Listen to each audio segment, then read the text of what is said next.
Salut la famille, j'espère que vous allez manger super bien. Alors, on a appris ces derniers temps que Yelka Bintou est nominé au Grammy Awards.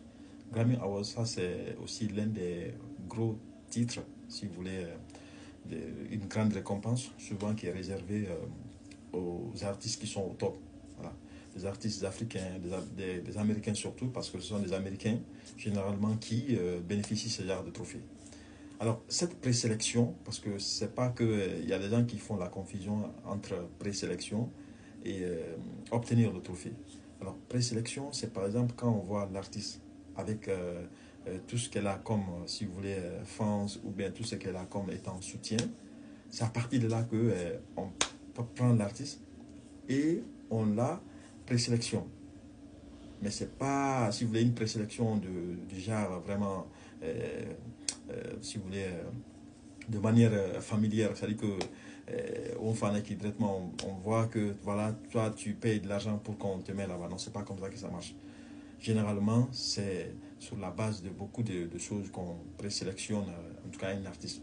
Et ça, on ne peut que vraiment d'abord dire bravo, félicitations à Bintou, qui quand même est l'un des artistes guinéens désormais, en tout cas à être nominé pour ce grand prix donc américain. D'accord. Et ça aussi, ça doit aussi nous montrer encore une fois de plus que nous qui sommes chaque jour en train de parler de l'artiste, que nous n'avons pas tort. Et que tout ce que nous disons sur l'artiste, c'est vraiment c'est de la réalité, quoi. Ça, c'est vraiment intéressant. Parce que aujourd'hui, c'est une fierté. Rien qu'en voyant une Guinéenne déjà nominée Grammy Awards, ça ne peut que forcément nous soulager, ça ne peut que nous réconforter encore dans notre position. Et nous devons toujours continuer à mobiliser les gens, à dire les gens d'aller voter pour Bintou. Parce que plus vous votez pour elle, plus elle va encore avoir des trophées, plus elle accumulera des trophées. Et ça, ce sera l'avantage encore du pays, quoi. C'est pourquoi je dis toujours, rien, ça ne sert à rien de nous mettre dans la rivalité ou dans la concurrence, quoi. Aujourd'hui, Dieu a voulu que Bintou soit pour le moment à la tête d'une cohorte d'artistes guinéens.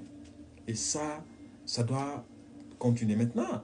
Après, si toutefois d'autres artistes aussi ont la chance aussi d'émerger, bon, si réellement ils ne sont pas arrogants, ils pourront venir vers Bintou pour que Bintou les donne, par exemple, beaucoup de conseils. Parce que quelqu'un qui a fait, par exemple, le stade Petit Souris, guichet fermé, qui a fait aussi le palais de la culture ivoirienne, où certains natifs même n'osent pas venir jouer là-bas.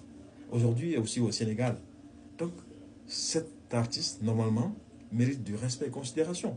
Donc, on peut mettre de l'orgueil de côté, venir demander des conseils, comment elle a pu s'en sortir dans tout, parce que partout où elle est passée, ces fans que nous sommes, on avait vraiment, si vous voulez, la peur. On se disait que vraiment les choses peut-être allaient chambouler. Mais comme c'est une dame aussi qui est totalement bénie, elle a réussi en tout cas à s'en sortir dans tous ces endroits. Donc félicitations à Bintou, félicitations à tous les patronats. Et nous allons continuer toujours à nous mobiliser pour en tout cas le reste des événements. Merci.